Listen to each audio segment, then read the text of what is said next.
you celebrate it by climbing the Ben Nevis, which is the highest mountain in the United Kingdom? I don't think so. Some people might do, they are called crazy. Or young. Other people actually celebrate it when they finish the West Highland Way, and this is more possible, by jumping onto the Jacobite Express, the train that goes from Fort William to Malek on a 2-hour trip, and it crosses through the most beautiful scenery in Scotland, they say. Let me tell you that the Jacobite Express as well is very famous for featuring as the Hogwarts Express in the Harry Potter movies. And at this point I will put you the Harry Potter song, but I thought it was too long and too boring for my tour, so maybe I could sing it to you. Oh no. It's called the Pigeon Song. Do you know the Pigeon Song? Pay attention. Are you up to it, guys? Yeah. Are you dying to listen to my voice? Let me clear my throat. At the 1, at the 2, at the 3.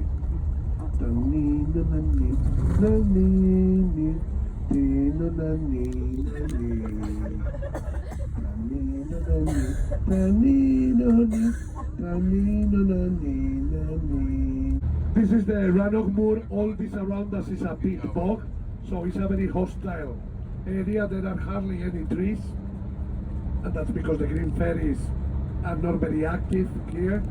But if you see on your right hand side, you will see the rock where the green fairy was waiting and waiting for her love to come. And when she died, instead a tree grew on top of that rock. Just take a look, because it's rather remarkable actually. Here on the left, This rock, okay. the fairy tree.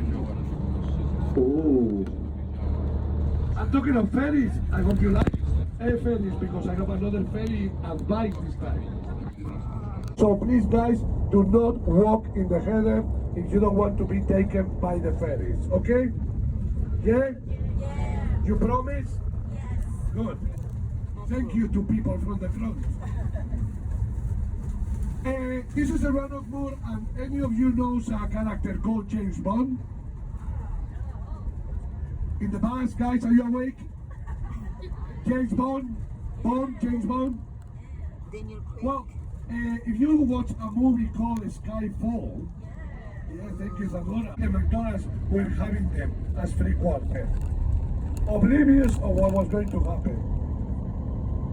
Finally, on the night of the 12th of February, 1692, Robert Campbell got a letter giving him green light to start the massacre, or as the letter said, the extirpation of the McDonald's of the Glencoe. But no men over 70, no women, no child. Robert Campbell, on the morning of the 13th of February 1692, knocked at the door of Alistair, the Ogle Fox. And the man opened the door, and when he saw the soldiers, he turned around to get dressed and welcoming them properly. In the moment he turned around, he was shot in the back. They go on me, actually. And that noise was the trigger of the start of the massacre of Glencoe. The troop gathered together in the south end of the glen, and from the south to the north, they combed all the glen, killing absolutely everyone they saw alive. No matter the age, no matter the gender.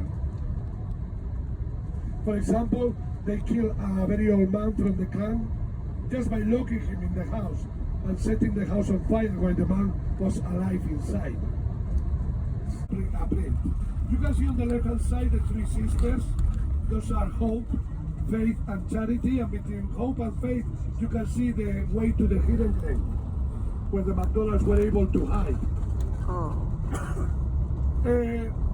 When we stop, just try not to go down the slope, okay? You might find loose stone, and I don't want anyone injuring themselves. No. Okay, guys? But well, just enjoy the...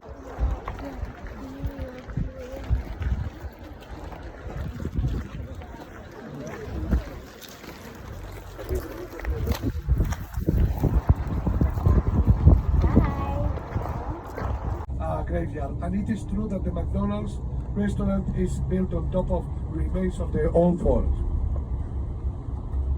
One of those things. They clearly haven't watched Poltergeist. One day that restaurant is gonna get sucked in the air like that. Cold Tangina. Don't go to the light, Caroline. Get me a Happy Meal.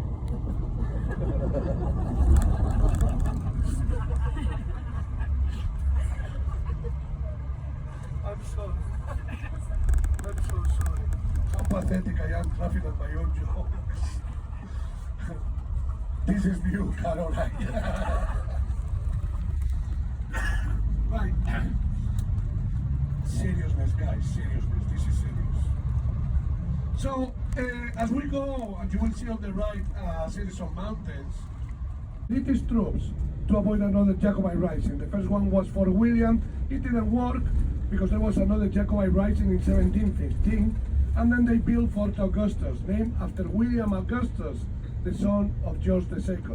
So now we are going to cross the High Street, which is no longer than 1,500 yards, than 500 yards, sorry, and we will cross the bridge, and you will see on the left-hand side the locks that I was telling you about, and the places where the boats go, so they can rise up and go down, up a level. Those are the locks. This High Street might be really small, but it's full of restaurants, full of shops, and as you can see, it's really busy. And this is absolutely nothing. I mean, it will get even worse during the summer, so you just chosen a great time to visit Scotland, I have to say. I mean, summer is good too, but it's full of people. Full of people with legs and ears. And dogs. But everyone that comes to Loch Ness at some point can go inches here in Scotland. So an inch is not only a measurement, it's an island. Oh. On fresh water.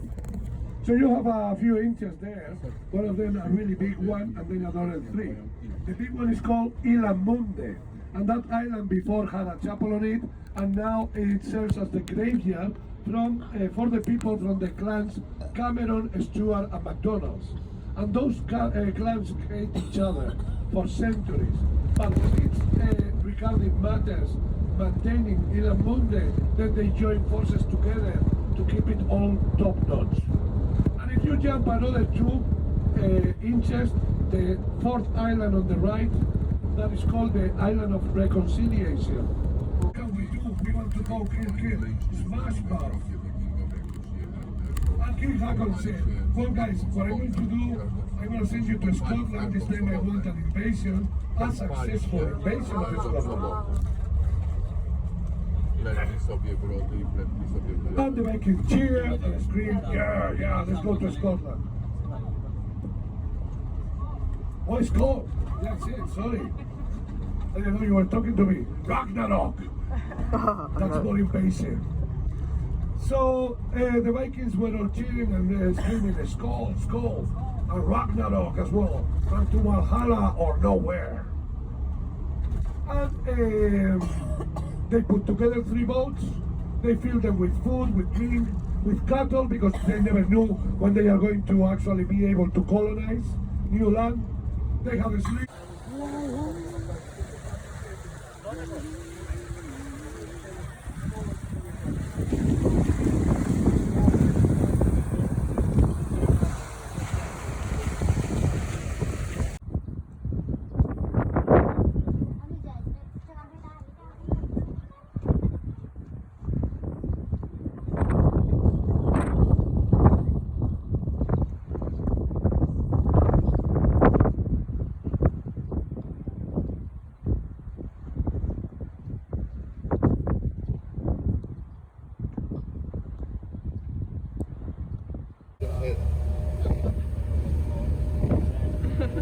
A description of the prince from the time says he was barefooted, had an old black kilт coat on, a willoughby in the waistcoat, a British shirt with a long red beard, a gun in his hand, a pistol with a dirk by his side.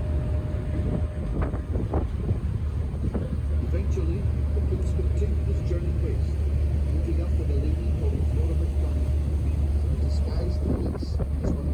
investigate on your own, but don't get into too complicated things, okay? Alright. Please.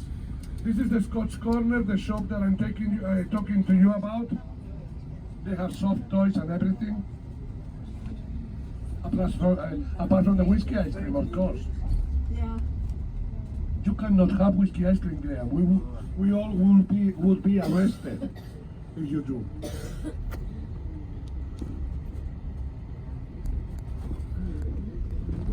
We're gonna be parking out. We're gonna be reversing, so please.